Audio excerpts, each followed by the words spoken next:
I'm worried about Ted Lasso season 4. I don't usually like to make videos like this. I prefer to have a show come out and then react accordingly, but I feel the need to say something on this. Before I continue, this video will have some spoilers for Ted Lasso, which is why there's a spoilers section, but I will try to keep it vague just in case some people haven't seen the show. And there's also going to be minor spoilers for Heartbreak High season 3. Also, a lot of what I say in this video is just my opinion, and I would love to have a nuanced discussion about the points that I'm going to bring up, so please comment your thoughts below.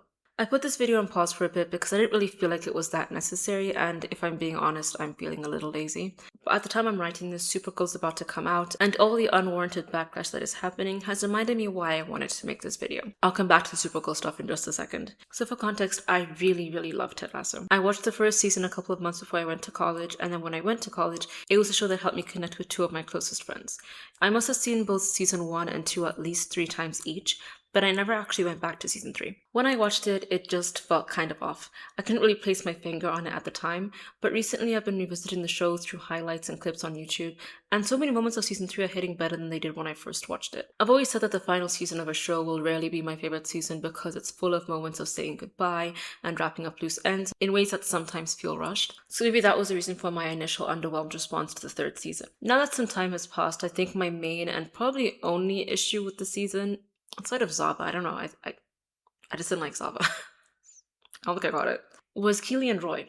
Saying that out loud makes me feel like I'm being a little bit silly and ridiculous. I mean, why should one small moment from season 3 really have such an overwhelming effect on how I look back on the season? And what does this have to do with season 4? Well, I think it's got to do with how Ted Lasso writes women and how the fans of the show respond to the female characters. Okay, I'm going to get this one out of the way quickly because I am fully admitting that this is not that big of a deal. And this is not the thing that's scaring me about this new season. I usually respect Ted Lasso and how it wants to write things. It's one of those shows I know I would have written differently had I had the chance, but I enjoyed all that it ended up doing, for the most part. I love Roy and Keely as a couple, but by the beginning of season 3, they'd kind of broken up off screen. Yes, they hinted at it towards the end of season 2, but it was still frustrating. They have a moment where they kind of come back together again, but they never really officially get back together. Now, I have seen the trailer for season 4, and I know that there's probably going to be something that's going to happen here, but I'm just saying that when I watched season 3, this really was bothering me. This season focused a lot more on Keely and her career, and I assume that the writers broke her up with Roy to have her kind of be her own person, independent of him. I would argue she was always her own person, regardless of if she was with Jamie or Roy or single, but whatever. My point is that all the back and forth between Roy and Keely being a couple or not hogged so much of both their screen time, so they didn't really have that much to do otherwise. I'm obviously understanding that both of them had different subplots that weren't necessarily tied to them being a couple or not, but I still feel like, at least for me, the whole question of their relationship was always like in the background of like every scene the characters were in, even if they weren't with each other. Like, yes, Keely and Jax had a brief fling, which was interesting enough, but it was also obvious that it wasn't really gonna go that far, and there was still this really big Roy or Jamie question hanging over the whole season. I wonder if it would have been that much worse had their relationship just not really been given an overwhelming amount of screen time. As in, just not break them up. Because as soon as the breakup happened, even if it was to give Keely more space as her own person and Roy more space as his own person, I was a little too distracted by the constant question of, are they getting back together, to fully focus on whatever else they were trying to do. I also find it interesting that there is usually this notion that whenever we need a woman to be more fleshed out and have her space as her own person and be independent, there is a need to distance her from her male romantic interest. Now, this case is obviously in isolation. It's not as if every female character in the show's writing fully surrounded a male love interest, and I'm certainly not saying that Keely's character was ruined because of this. And I will give credit where credit is due that I also appreciate that they had a lot more male-female dynamics that never once crossed into romantic territory, because I think that was really interesting to show those dynamics as well. The way that Roy and Keely were handled in season 3 of Ted Lasso felt similar to how Missy and Spider were handled in Heartbreak High season 3, although I feel that Missy and Spider were a lot worse. In case you don't watch the show, Heartbreak High is a teen drama on Netflix. I watched it randomly in 2024 as I made my Witch video, which you should really check out if you haven't already, and I was genuinely obsessed with it. I cried at the end of season 1. Happy tears. My sister and I have been contemplating doing a video on this show. If anyone's interested, just let me know. Anyway, season 2 of the show was also really good, and something surprising about it was the relationship between Spider and Missy. Now, from season 1, I would not have guessed these two becoming a thing, but the build-up to their relationship in season 2 was so fun and great and had me giggling and kicking my feet. And then season 3 came. So basically, everything surrounding Spider and Missy had to do with whether they were a couple or not. Like, yeah, okay, Spider had that play for the showcase, but his entire arc and emotions were tied to Missy. Missy is feeling off about Spider, and Spider picks up on this, with both parties speaking to anyone but each other about this problem. After misunderstandings, with Spider suggesting opening up their relationship and Missy kissing Malachi, which I can't even get into how much I hate at this time, they finally talk and make up, and things should be fine, right? Except no, Missy realizes that she actually just doesn't want to be with him. And guys, this would have been fine. Like, honestly, I would have been irritated, yes, but I would have lived. It's kind of like the same thing with Harper and Anthony, who like also had like a really kind of like flirtatious vibe going on in season 2. And I was like, oh, maybe they're going to be a thing season 3. They're like, no, we're not doing that. Which I'm like, I thought it would have been cute, but they say they weren't going to do that. And they dropped it, and that was okay. And I lived. I'm just frustrated about Spider and Missy because it took us 6 episodes for this breakup, and there's 8 episodes in the season. Mind you, season 2 had this really cute build up to Spider and Missy, interlaced with Spider's arc of leaving the manosphere as well, and things were given enough space to breathe.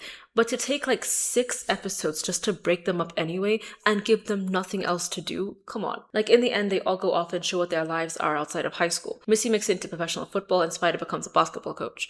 Missy's part is fine, it was established that she wants to play football, but Spider's thing had me just a little bit confused. Like, when did they establish she was going to coach basketball? Like, I mean, it's fine. I just feel like my point is that they each could have gotten so much more had they just dropped the breakup arc, or at least just not had it run for as long as it did. I want to make it clear that I have no issue with female characters with male love interest, female love interest, no love interest. Honestly, I'll take whatever's given to me. What I'm calling out is a pattern that I sometimes see. It reminds me of that article that went viral, the "Is having a boyfriend embarrassing now?" I didn't read the whole thing, but I remembered it saying something along the lines of, when I meet a cool woman, I get a little disappointed when I find out that she has a boyfriend. And I think this might have been a quote used in the article and not the writer's direct thoughts, but don't quote me on that. I could be reading too deep into it, but I think part of it can be due to how much discussion there is within female circles of dismantling the patriarchy and decentering men, which I think are very valid discussions, but I think that there is a tendency to assume that dating men afterwards is therefore hypocritical. This is an extremely nuanced conversation, I know, but it's kind of like disliking the institutions that benefit men over women and award male abuse towards women, whilst acknowledging that any man can choose to deconstruct these patriarchal views in his head. So because of this, I think when you dream up a strong female character, we are less likely to give her a male love interest. Think about Disney's push for stronger and more independent female characters, and how that's also coincided with a lack of male love interest on screen. And for some of these films, especially like Moana, if they had given her a male love interest, I personally think it wouldn't have worked that well. I think the story works really well without a romance subplot. And I love decentering men, don't misunderstand me. I just know that there are countless stories with men as the main character where they have a female love interest and still can remain the focal point of the story and as a 3-dimensional character. I also think that there's a discussion to be had about how heterosexual romance and sex has been portrayed in media and understood in society, especially with the idea of the woman submitting herself to the man. Because this is so ingrained in our society, I think we struggle to understand how to write men and women as equals in a romantic relationship without the ideas that have been conditioned in our society. Now, I don't think that every woman who identifies as a feminist isn't happy for her friend who is in a relationship with a man, and I think that's why this article has mixed reviews. But there are cases where an outspoken woman who challenges societal norms starts dating a man and all of a sudden changes. And I think sometimes the fear of this happening can get conflated with not being happy for your female friend. Think about the story of The Taming of the Shrew. I don't know what Shakespeare was on with that one. Now, this story has been reinterpreted and reimagined, but the idea was kind of that there's this unmarried, very outspoken woman who needs to be tamed by the man that she eventually gets with. And so I just feel like sometimes romance with men and control of women have been so conflated for such a long time that sometimes it really is difficult to like separate those things in our heads, even though they can exist separately. It's kind of like we're just so used to it existing together, you know what I mean? Now think about, trigger warning, alpha males who want a traditional life. Note that there are plenty of women out there who are very vocal about wanting to be trad wives or even wanting to throw away their rights to vote. But these men aren't attracted to that. No, what they want is a woman who's outspoken, who they can change and morph into the perfect trad wife. There's a famous quote. It's attributed to Trevor Noah. It's actually attributed to Trevor Noah's mom. And I'm going to paraphrase it, but it's basically like, men don't want the domesticated bird. They want the exotic bird that they can put in a cage. That's something that I think a lot more women need to realize. Like, there's a lot of women in the world who are more than happy to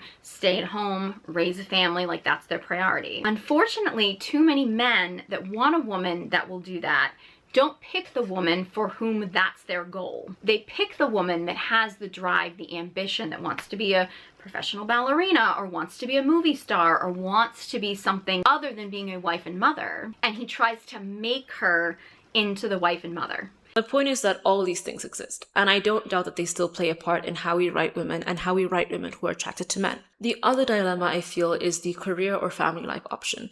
In this case, relationships can fall into the family life category, even though I think that romantic relationships can exist without marriage or kids. Feminism is great in how it gives women the opportunity to choose, but I also have to wonder why it still needs to be a choice of one over the other. Men are rarely forced to choose between getting married and having a family with having a career, and can have both or one over the other if they decide.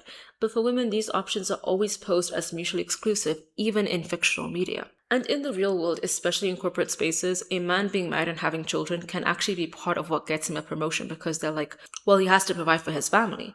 But for a woman, regardless of her relationship status, they are more likely to be passed over for a promotion because they may eventually have children. And even though it is illegal to fire women because they are pregnant, there is still a practice of giving pregnant women fewer and fewer responsibilities and, oh no, we're downsizing, you haven't really been doing that much for the company, so we're going to let you go. It's no wonder that there used to be and still sometimes are women who lie about their relationship status in order to achieve certain career goals. I would love for women to have it all. A career and stable relationships, both platonic and romantic, without any of these things being their sole defining characteristics. But it still goes that as a society, we still place so much emphasis on a woman's relationship status. I think subconsciously we still write and perceive women from this binary of work or career. And I think that this might be the reason why there are so many examples of fictional women having arcs surrounding balancing their career and ambitions over their love life and potential of marriage and family. There probably are better examples, but the first that come to mind are women who fail to keep that balance. Think Miranda in The Devil Wears Prada. Also, this is not in the script, but like Robin and Barney from How I Met Your Mother. Everything about that finale was insulting, but it was extremely frustrating that part of the reason for their divorce was, oh, Robin doesn't have enough time for him. Like, what? Hello? Also, Jules from The Intern. She does keep the balance up well enough, but then her husband is having an affair, which doesn't have to reflect poorly on her. Nor am I saying that the choice of including this storyline was problematic, although I don't really know how to feel about its resolution. But do we see how this can add to the successful independent woman balances work and family perfectly, but her marriage is failing? Women really can't have it all. I think it's fine to depict the struggle that women still face to date, but I wish we could also see a more nuanced and refreshing writing of women. It's fiction. Yes, it's great when it's steeped in reality, but it can also represent lesser told stories or present a potential future for women. Think about Ted's divorce in season 1. Yes, this video is still about Ted Lasso. This was a rarity in fictional media where there is a non-hostile divorce where both people are decent and one just fell out of love. This is something that can and has happened in real life, so it does represent the less represented, but it can also be something that real life couples can work towards as they face separation or divorce and handle co-parenting. This shows how things can be done amicably. So I hope the same can happen with the writing of female characters. Yes, showing the realities that women face, but also offering an alternative in how they can exist on screen and how they can exist in reality. My point got slightly off the rails a bit, but you should know this by now if you've watched one of my videos before. I have a genuine aversion to sticking to one topic. But now to the actual point of this video. So I'm not entirely sure what the percentage of men in the Ted Lasso fandom is, but I know it's not zero.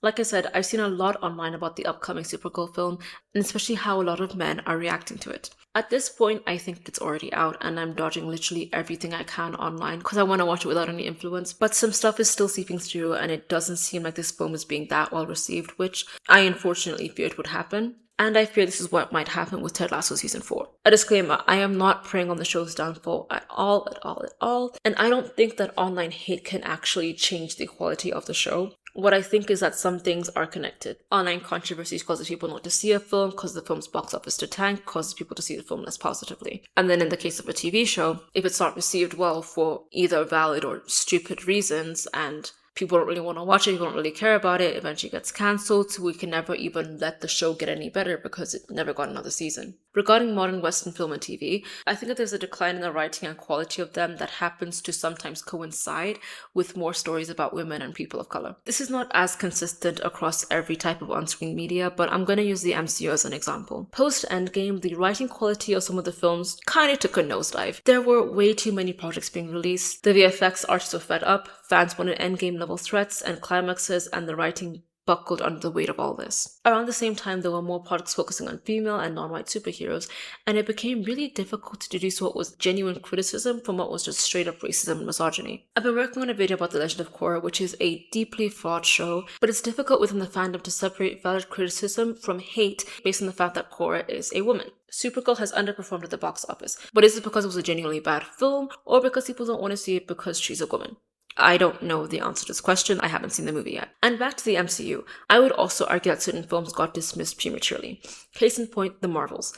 I dropped the MCU back in 2022 after Doctor Strange and the Multiverse of Madness, but one day I was bored on a long plane ride, so I watched The Marvels, and it was genuinely fun. Yeah, not my favorite MCU film, but it didn't stand out from the pre-Endgame films in terms of its quality, and yet there was so much animosity towards it that was really unwarranted in my opinion. Okay, so let's actually talk about Ted Lasso.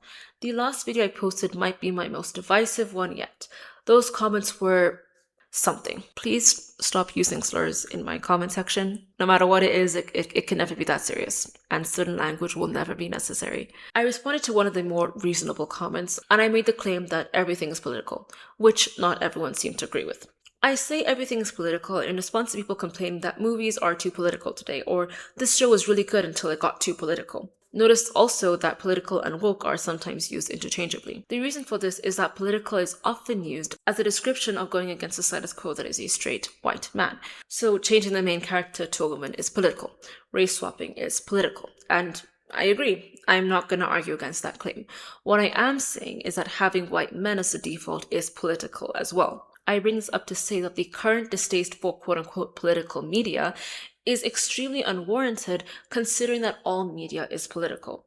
The choice of what the characters look like, either decided consciously or subconsciously, is political, even if they turn out to be straight white men. So my first concern for Ted Lasso Season 4 is the perception of it as political.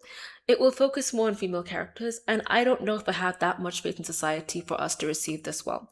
Now, I could say this about literally any show with a female lead or predominantly female cast. But I bring up Ted Lasso because as much as I thought it handled writing women well enough, with some small exceptions, see the spoiler section, it was still largely focused on men and enjoyed by men. Rebecca and Keeley, and I guess Dr. Sharon, even though she's not really spoken about as much, are great, but the best speeches, moments, jokes, character journeys usually center around Ted, Roy, Jamie, and Nate. That's not a bad thing. It just is what it is. These women were liked well enough when they weren't in the foreground, but now we're shifting to a more female focus, and I don't know how well the viewers will adapt. There are plenty of female fans within the Ted Lasso fanbase, and honestly almost any fanbase, even the male-dominated ones. And I think it's because women are socialized to empathize with male experiences since, as I said earlier, male is the default in fiction, and therefore male experiences become universal. But whenever the experience shifts over to women, how well do men empathize and understand this? There was this YouTuber I used to watch a couple years ago. He made a bunch of videos specifically on animated movies, mainly from Disney and DreamWorks. He is a grown man, and most of the films he talks about were made for a predominantly juvenile audience, which is completely fine. I got particularly frustrated, however, when he spoke on the movie Turning Red, and didn't really say much about it except, I don't know, I just didn't get it. It wasn't for me. Now, this is an opinion, and a completely valid one at that. I suppose it got me wondering how many films he watched where he wasn't the target audience, and he had a lot of interesting and nuanced points to make, even though the movie was not actually made for him, but all of a sudden for this film, he just didn't get it because it wasn't made for him. I'm leaving out this person's name because this is obviously something in isolation. I am not accusing him of being sexist or racist. It's just an example of how normalized it is for there to be women who appreciate and relate to male-centered media, but it's strange for men to do the same with female-centered media. Ted Lasso is an extremely wholesome show about growth and community over conflict and victory, but there still are some fans who missed that. The show can still be divisive among some fans. They're probably the minority, but some people genuinely watched the show and were A, frustrated that there wasn't that much football playing screen time, and B, mad that Richmond never actually wins a major trophy, which is so confusing because what show did they think that they were watching? Now, I'm going to say this again, just so you didn't think it was a mistake the first time I said it. For me, success is not about the wins and losses. It's about helping these young fellas be the best versions of themselves on and off the field. There's also the reactions to Nate in seasons 2 and 3. I don't want to get into it much, but the way that there's still a debate on if he was in the right or in the wrong, when that wasn't really the point of it. All this to say that the fans struggle to accept the messiness and nuance of Nate, a man, How well can they accept the women in Ted Lasso Season 4, who, if the first 3 seasons told us anything about the show's character writing, will be messy and flawed and maybe, dare I say, a little bit unlikable. I also think this is a great time as any to talk about women's sports and how they are viewed less, appreciated less, and the athletes are paid less than their male counterparts. And remember what I said about everything being political? Even if Season 4 doesn't address the sexism and misogyny in society and women's sports as directly, it will still be there. You will still see sexism being portrayed because, hello, what world do we live in? But then the show might get dubbed too political, or people will say it's too preacher, that the women are complaining too much. And finally, I'm afraid that we might be expecting too much from this show too soon, that it will have to prove itself worthy of being taken seriously more than Season 1 of the series had to. I don't have an actual conclusion to this, I'm just venting slightly. It might be all in my head, and if I'm wrong, it will be great and restore my faith in humanity, which has been shaken after those comments I got from my Devil May Cry video. Thank you guys so much for watching this video. This really did come out of nowhere. Like, this was not in the lineup of videos I'm supposed to be working on. I have like multiple hours of stuff my sister and I recorded that I'm really trying to edit, but it's taking its time. I don't usually like to talk about my subscriber count that much because if I say success isn't about the subscribers and unsubscribers, likes or dislikes. I did lose a couple like recently. I think it's kind of because I took down some of my Ben 10 videos, which is fine. That's kind of why I did it, because I'm on a Ben 10 channel and I think people are getting a bit confused. Yeah, it would mean a lot if you could subscribe, leave a like, leave a comment. I appreciate it. I just like loving hearing what people's feedback, what they had to say about the video, what their thoughts are. Until next time, I am just a squirrel and thank you so much for watching.